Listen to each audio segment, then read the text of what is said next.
pues su atención. ¿Por qué? Porque así es como vamos a empezar a abrir el diálogo. ¿Y por qué pongo específicamente a los radicales? No sé si pido que lo cambien o lo voy cambiando acá. ¿Sí? Ok. Ahí está el clicker. Ahí está. Bueno, sí, ya lo vi, gracias. Antes de hablar de quiénes son los radicales y todo eso, no sé qué tan dinámico se puede hacer esto, pero me gustaría un pequeño experimento social, que piensen en casa, así como sea, palabras que relacionan con algo o alguien que es radical. Y en el siguiente slide, o como le llamen, vamos a ver, yo puse algunas y vamos a ver si le atino a algunas. Entonces no sé si quieren decir aquí los jueces las primeras que se le vienen a la mente. Individualista, extremo, diferente, revolucionario, ok. Pues como vemos, revolución lo tuve, extremo lo tuve, y me parece que ya, ¿no? Algunas de estas que aparecen les parecen familiares cuando escuchan la palabra, bueno, le iba a decir fanático más bien, pero cuando piensan en alguien extremista, en algún fanático, la realidad es que la carga que tiene una persona radical no necesariamente tiene que ser negativa. Aquí pues por ejemplo dos, ¿no? Feminismo radical o estos se supone que son talibanes que ahorita pues están famosos otra vez. Obviamente en noticias se le da mucho más carga pues a los violentos, ¿no? Si quieren verlo así.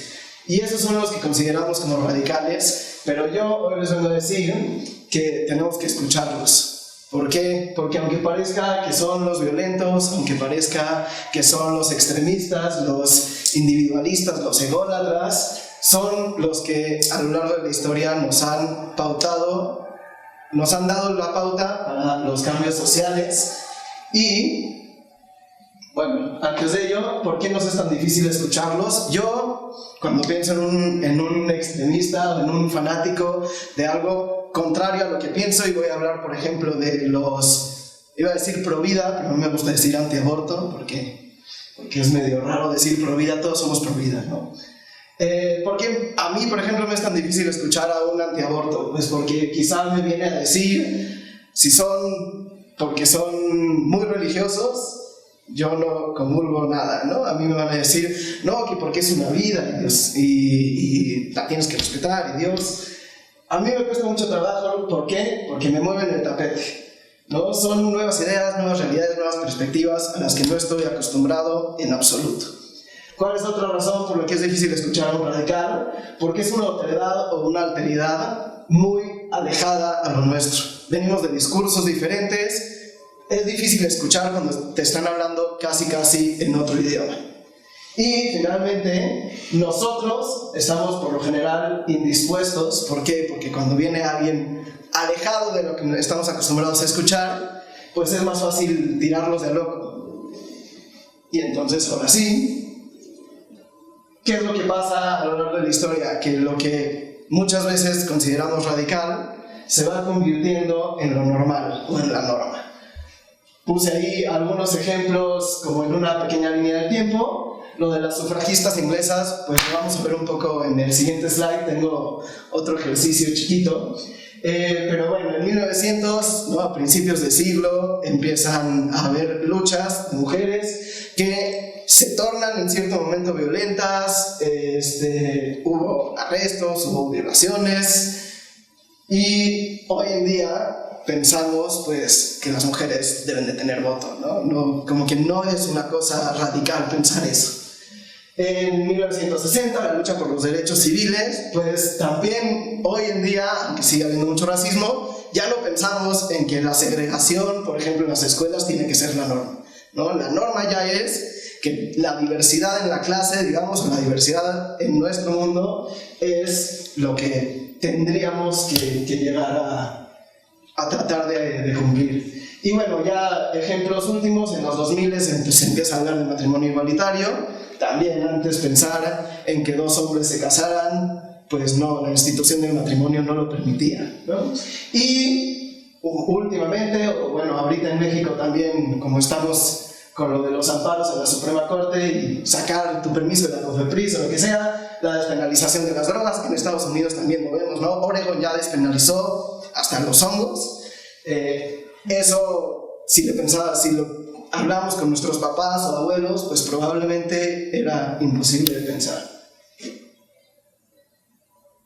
Y bueno, esta es les dije de las sufragistas, ¿no? Este es un pequeño extracto de un opositor anónimo que escribió en el periódico, en la revista The Queen en 1908, y hablaba del movimiento sufragista, diciendo que es como si los animales de la granja insistieran en cambiar de lugar. Si las vacas insistían en sacar el carruaje, mientras los caballos se esforzaban en vano por masticar y rumiar. ¿Qué es lo que estaba tratando de decir ¿cómo llamarlo? Opositor anónimo, porque además no lo escribió bajo ningún nombre ni seudónimo?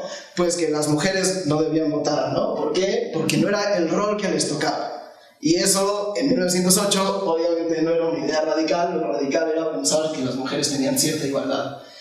Vamos a, hoy en día, cómo pensamos, o lo que yo pienso que podría ser normal a futuro. Y pienso, por ejemplo, esto es sin ninguna opinión de ninguna de las cosas que estoy poniendo, ¿no? Lenguaje inclusivo.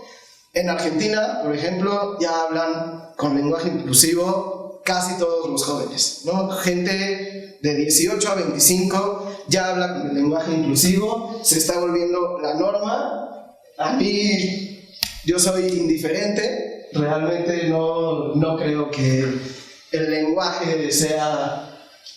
Bueno, el lenguaje sí marca mucho cómo podemos llegar a pensar, y obviamente sí es más inclusivo tratar de pensar en todes, pero también es muy difícil cambiar nuestro idioma, aunque el lenguaje es muy flexible.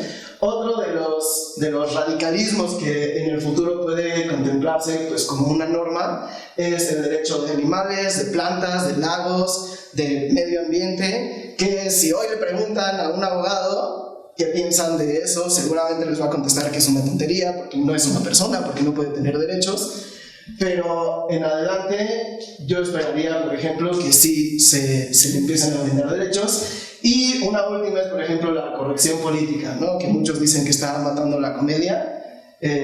¿Hasta qué punto podemos llegar a hablar de que en el futuro ya no podremos hacer chistes, por ejemplo, de ninguna distinción física que tengamos, ¿no? Eso es de la parte, digamos, de historia mundial, pero también lo pensé un poco en historia judía. ¿Por qué? Porque después voy a llegar a un punto que tiene que ver más con el judaísmo o con el sionismo. Y bueno, en la historia judía vemos la idea de la Haskalah. Me voy rápido porque se me va el tiempo. Y la Haskalah con Moshe Mendelssohn, que los judíos empiezan a ser civiles, ¿no? dentro de la sociedad. El hebreo moderno de Ben Yehuda, que antes era pensado como lengua santa y no se podía hablar, hoy tenemos todo un país que lo habla.